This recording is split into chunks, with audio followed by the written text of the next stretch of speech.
Jacob, League Him. I remember before anybody knew who was behind League Him, man. You've come a long way, bro. How are things? Man, my guy combo has been way too long. Yeah, we've came a long way. You were early though. I've always loved listening to your work, and I'm excited to talk hoops today. Yeah, it's crazy. When did you decide to bring your face in front of League Him? Even though obviously League Him still goes without you all the time, but people know who you are now. Yeah, I mean, to be honest, I was on a college staff, so I had to kind of keep my head down. And I was a student manager, and then I was a graduate assistant. And with those roles, humility and not being seen was something I really valued. So while I did have a lot of passion, and I was able to build a brand on the side. It wasn't really time for me to try and put my face out there and stuff. But now that I'm focusing on building it out, that's what comes next. So just kind of came with it. I still like to be a ghost, work in the shadows, but gotta show your face so you can get on shows like this. You know what I mean? That's a fact. That's a fact. All right, Cooper Flagg says he'd love to stay another year at Duke. I don't know if that would be the right decision. I watched him play against North Carolina. He was head and shoulders better than everybody on the court. But it also does tell you a little bit about where we are in college basketball, where you could make a living in college basketball. What are your thoughts? Is he just trying to be nice to the Duke fans and Duke as an organization and Duke as a university, or do you think there's some merit to it? I personally don't think there's any chance in hell he goes back to school. But I think, he's a really good kid. Obviously, he's got a good head on his shoulders, and he probably loves being at Duke. I mean, I don't blame him. He's, like you said, he's probably arguably one of the best players in college basketball. He's not player, not just prospect, but one of the best guys already. I think it's highly unlikely, but I think it's been funny to kind of see it turn a frenzy with the Duke faithful this past week. But like you said, yeah, guys can make a living. Guys can make more than a living in college basketball. There's guys making way more than a two-way contract, and a two-way contract's good money. Yeah. Is it pro basketball at this point? Yeah, for sure. It's always been. Well, yeah, it was just different, though. It was different. Yeah. I mean, players were getting paid, but it was different. Definitely different, definitely more hidden, not as open. But, yeah, I think you can't hide it now. It's professional basketball, and some people might say it's a negative thing. I think it's awesome. You got to move the game forward. These college basketball teams have such loyal followings from, alums and people from the areas, and it's just the evolution of the game. And I think college basketball is in an excellent space. And I think this year's March Madness is going to be incredible, and everything's just going to continue to move forward. What has been a hidden impact of NIL, the transfer portal, that you didn't really see coming, but now we're starting to realize?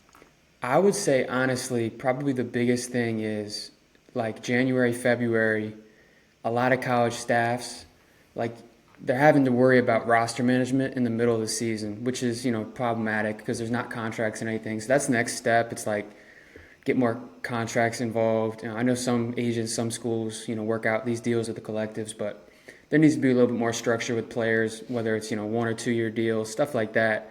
Because these coaches are having to worry about in the middle of a tight season, they might have 3 games a week, and they got to worry about their 7th or 8th man getting 3x his salary at a SEC school or stuff like that. I think that's really problematic, and that's probably the most that's what's probably tarnishing the game right now behind the scenes. But yeah, they're gonna have to deal with that, and I think that's probably the next big step we'll see is those contracts. I like the idea of the transfer portal in a sense that playing time means so much, right? If you're not playing, you're probably going to hit that transfer portal. But then again, teams kind of lose a foundation, if you will. Has it been more good than bad when we're thinking about the NIL and transfer portal and everything else that leads players to transfer so much? Yeah, I think you can make the argument for both sides. I mean, a good thing is, you're a new coach, you can build an entire new roster like snap, you know what I mean? It used to be it would take multiple years to do a rebuild, but then like you said, there's some times where if you're not good at managing that situation, you could lose your team very swiftly. So I think two sides of the coin. I'm more of an optimist about it. I think it sparks a lot of opportunities for coaches and players. You're going to get to your level much more quickly. If you're not playing, you can quickly get to a level where you're playing. Other way around, if you're at a mid-major guy, you're a low-major guy, and you're hooping, you're going to have opportunities to better your life and your family's life through going to a bigger program. So you don't think Cooper's going to stay, but let's say he did go on with it and enter the 2026 NBA draft.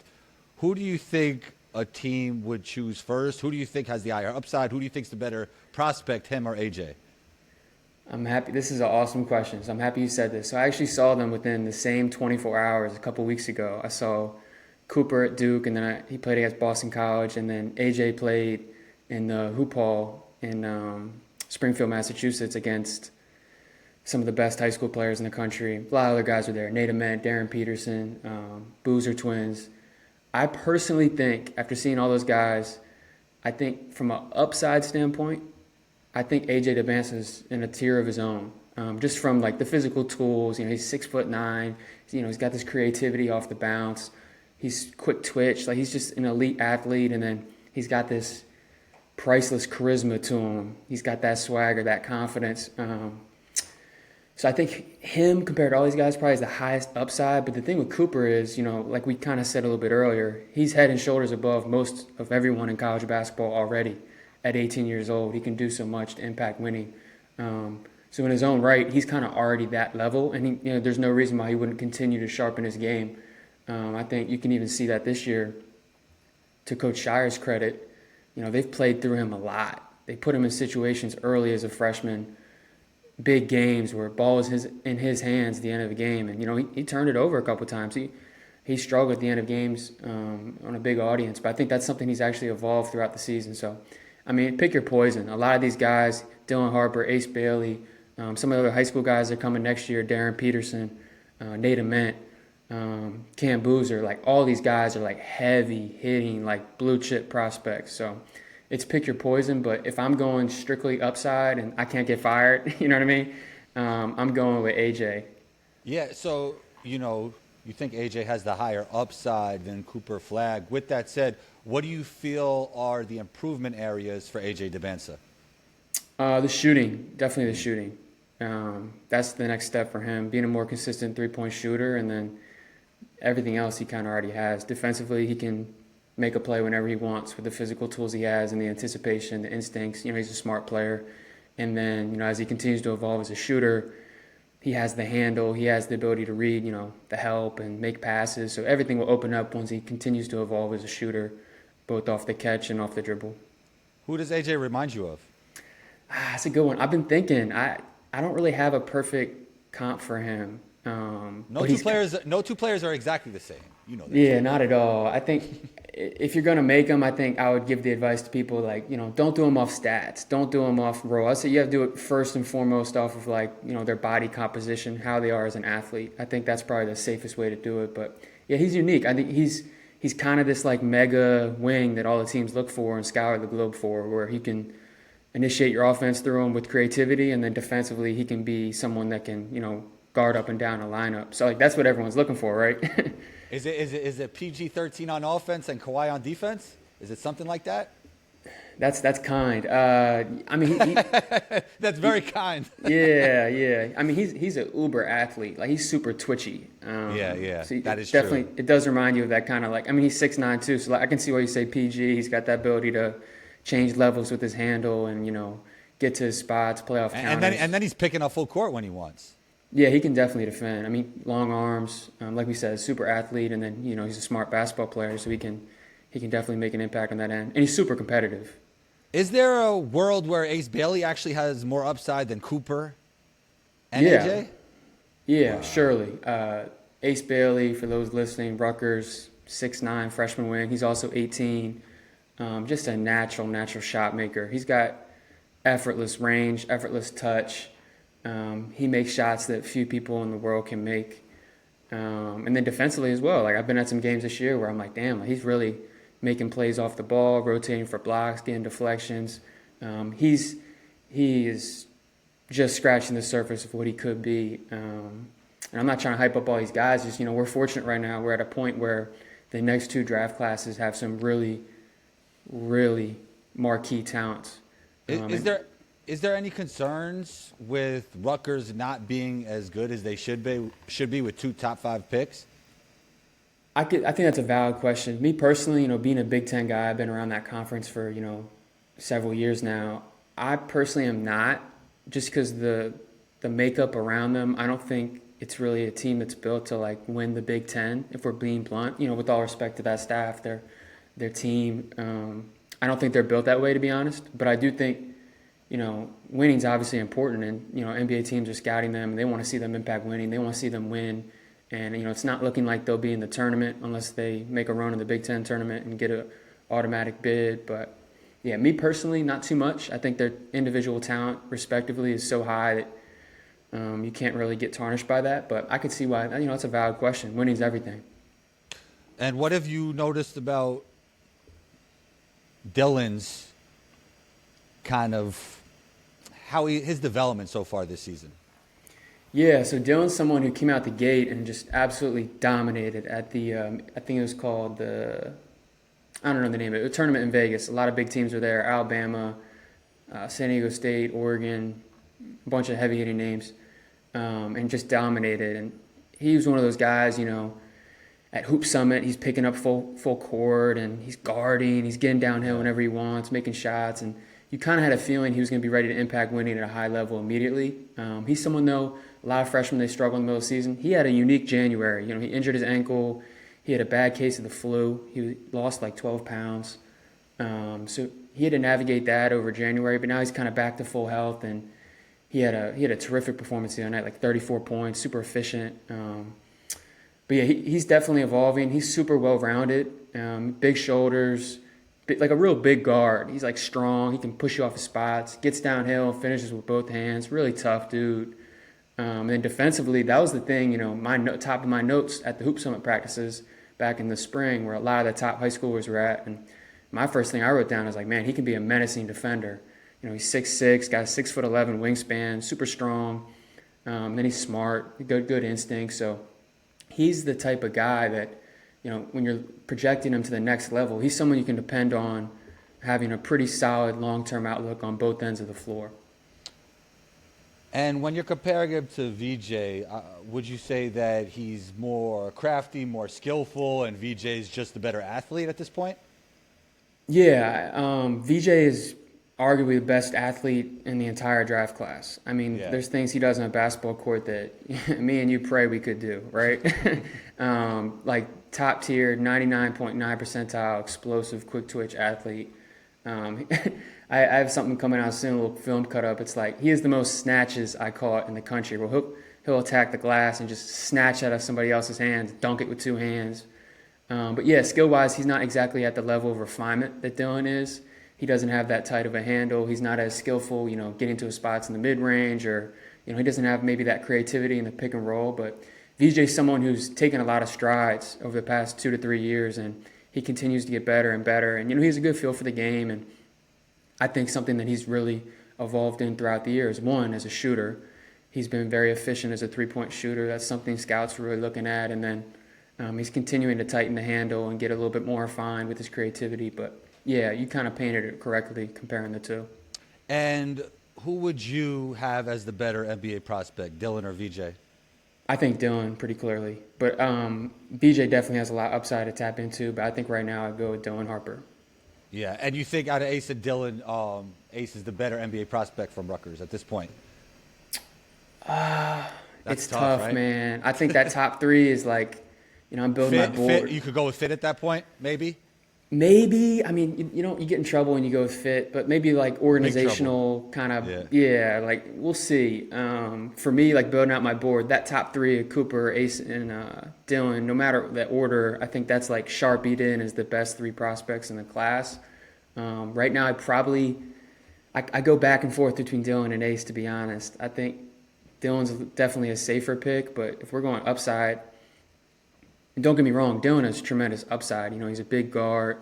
He gets downhill. He can score. Like, those guys, I mean, I'll be blunt, Combo. Like, I had multiple, like, respected NBA scouts compare him to, like, a blend of Brunson and Cade Cunningham. Like, we're talking about, like, a really high-level big guard. But I think, it's tough to go back and forth. Knicks fans are mad at me because I said Cade is better than Brunson. They're mad at me, bro. It's a post going kind of viral now. You're always going viral now. Yeah. Honestly, it's been getting crazy. But now the critics, man, there's so many more critics now. That means you're having success. You get the critics. Yeah, they're actually, I mean, no matter what you say, there's going to be somebody who disagrees with you. You know how it goes. Yep. Well, with you, I feel like your page is just so lovable. Like, how could you, there's no way they could critique you. You're just putting out, like, good highlights or kind of highlight lesser-known prospects. You know what I mean? Yeah, once we start doing the boards now, we get a little bit more hatred in the inbox. I mean, you're going to get hate on the boards.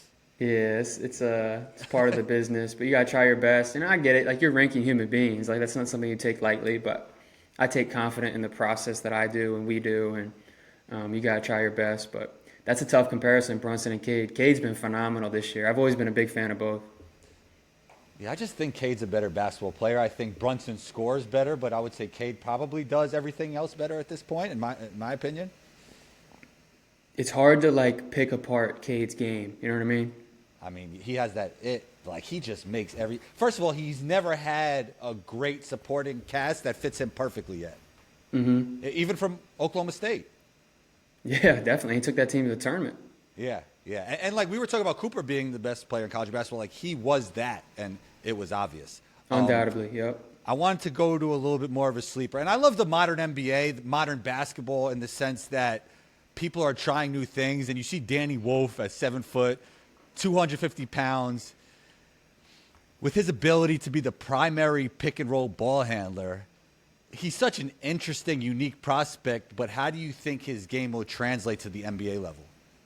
Yeah, I think for one, yeah, he's super fun. If people are listening, they haven't watched Michigan this year, you got to tune in. Coach Dusty May from FAU is doing a terrific job in his first year. They got 2 twin towers, him and Vlad Golden.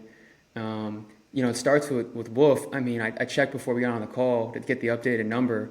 This is a guy that's operated out of over 150 ball screens this year as the ball handler. I mean, his primary offense is as a pick and roll ball handler. He's probably 6'11", probably a little bit under 7 feet, but super, super dynamic. He has the ability to, he's changing pace off the bounce. He's a terrific passer, hitting step backs to win games. He just has this terrific feel for the game and vision at his size with the ball handling. It's a very unique talent. Like you said, the modern NBA, I think, he fits it, right? You're looking for, I was watching, what was it? I think last week I was watching the Thunder and Timberwolves were going back and forth, and I'm looking at it, I'm like, damn, like, there's just a bunch of huge, tall ball handlers and playmakers on the floor. A bunch of tall guys with length that can make quick decisions, and he fits into that. It could definitely be tricky when you're looking at certain teams. Right. I mean, because he legitimately is playing like a point guard for Michigan this year. So some of that stuff could be tougher to translate, but I think he definitely has traits where if you're an NBA team, get excited about. And I'm very eager to see how the rest of the season goes for him. I think, he's making noise as someone that's probably going to hear his name called in the first round.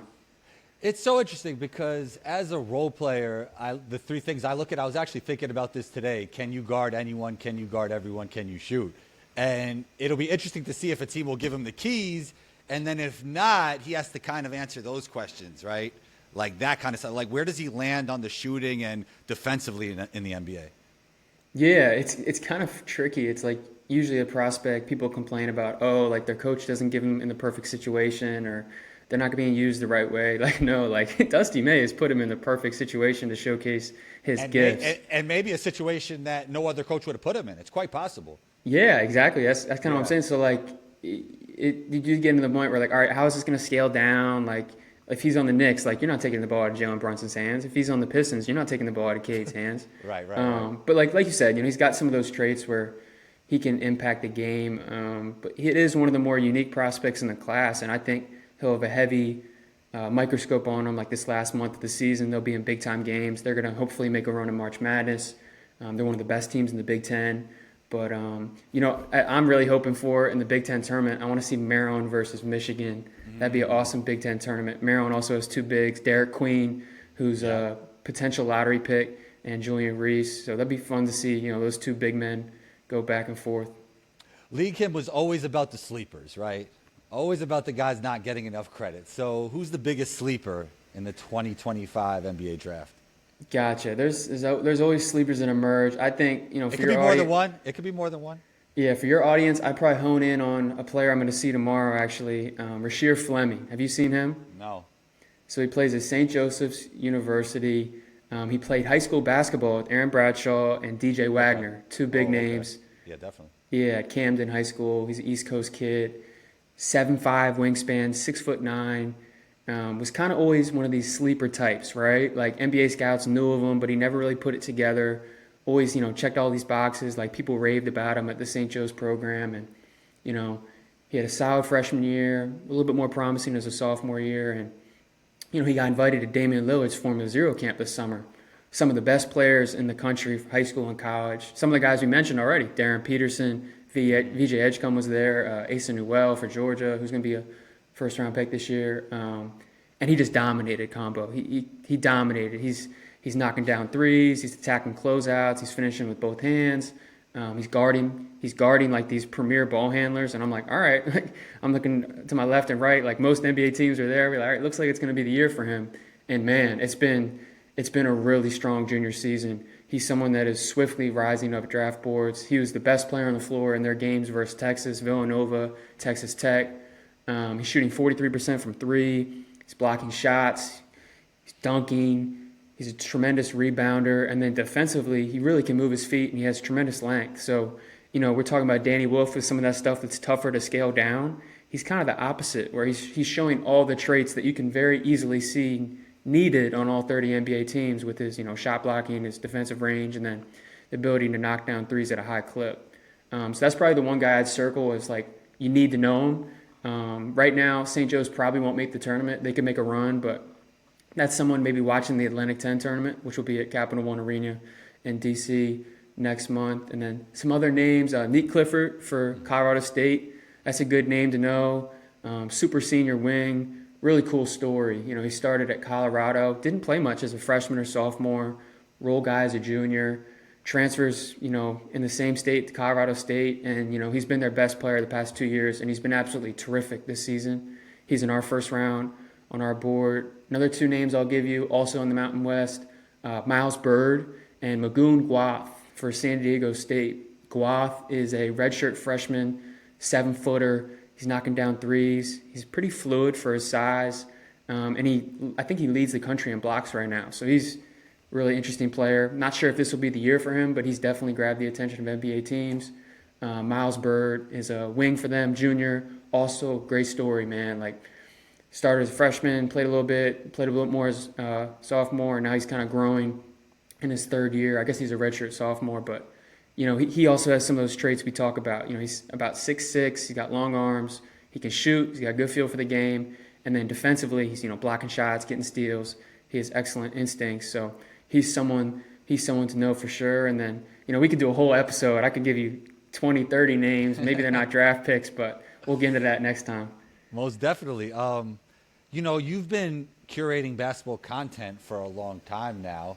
What advice would you give to a young basketball creator? And not only that, I even want to hear your answer on this. How do you feel things have changed on YouTube and social media lately? Great pair of questions. First one, advice, I'd say, I get this a lot, and I'm always willing to answer people. I try to answer every single DM or email we get. First two things. One, I didn't try to create League Him. It was all my intuition, and I just was consistent, and I chopped away, and I kind of looked up, and I was like, wow, look what I've built. So you got to follow your intuition. Everyone has their own kind of goals in their head, but you really got to follow your gut, and that's when you're going to maximize your potential. When you're just following your own creativity, you're kind of doing what makes you happy, and then you got to be consistent, man. You can't be worried about what other people think of you. You can't be worried about getting recognition. You really just have to chop ahead, be extremely consistent, and if you keep going and you're consistent and you're getting better, you're going to be a success. No one can stop you when you're consistent and you're putting in the work and you're trying to make authentic impact. You're not faking the funk. You're not taking, cheating the steps or whatever, cheating the grind. And then changes. Honestly, I think it's probably easier to get attention now, but it's probably harder to build a community that actually knows who you are. So what I mean by that is... I was thinking before you expound was that probably follower count doesn't matter as much anymore, so you could start quicker. Like, if you just make a great video with, even if you have 5 subscribers on YouTube, I mean, it could go if it's awesome, 100%. I think the biggest change for for us, Instagram was the way we kind of built a community. Right, right. And it used to be you put your post out and your followers would see it, and if they liked it, other people would see it. Yes, yes. Now you put your content out and they kind of decide who sees it. I have posts that'll get like 500,000 hits, and like 99% of it will be people that don't follow me. So it's like a little bit of that. So again, it kind of comes down to the first part. It's like you have to be authentic. You have to do the work and whatever you're doing so that you can be trusted, whatever, it's scouting or you're talking about the NBA or whatever it is. You have to be trusted. You have to be putting in the work, and then people will recognize it. So it's probably easier to get attention. And then I'd say with all the different platforms and stuff, I'd say a lot of people are going for like short form stuff. Obviously, that's the easiest way to, cut through. But I think the differentiator is if you can still build that community, right? Like if you build that trust with, it's 5 people, then it's 10 people. Because at the end of the day, man, like we're all still humans, and word of mouth is the most effective marketing. Like if you're trying to get a haircut, right? You're not, looking it up. You're going to go to a barber that, your guy tells you, you have a nice haircut. Who's your barber? That type of thing. So like if you do great work, people share it. That's just kind of human psychology. And the first thing you said was consistency, like consistent. You didn't even realize, like you didn't harp on the consistent part, but that was the first word that came out of your mouth. But that is always most important, not only because obviously you want to give your the people watching you like a lot of content, but you're going to get better over the course of time, like if you stay consistent. Hell yeah, man. That compounding effect is everything. Yeah, yeah. Jacob, great stuff. You're always back. Welcome back on the show. Where can we find you on social media and everywhere else? Yeah, if you look up League Him on most platforms, it should come up. League.him on Instagram, League_him on Twitter, and then our YouTube's League Him, and then our website is leaguehim.com. We should have a bunch of stuff coming up. I mean, for the guys that aren't as in tune with college basketball, this is kind of the perfect time to get attention. With March coming around, we'll have draft coverage 365 days a year, grassroots coverage. We'll have some more mock drafts, big boards coming out, and we'll be traveling, going to games like we always do, and going to practices and all that stuff. So appreciate you having me on. I love your show on anytime. Yeah, man, and you've been supporting me for the longest, man. I think it's got to be like 5 years now. I've been watching your videos forever, so it's always great to have you on the show, and can't wait to do it again soon. Yes, sir, my man. Talk soon.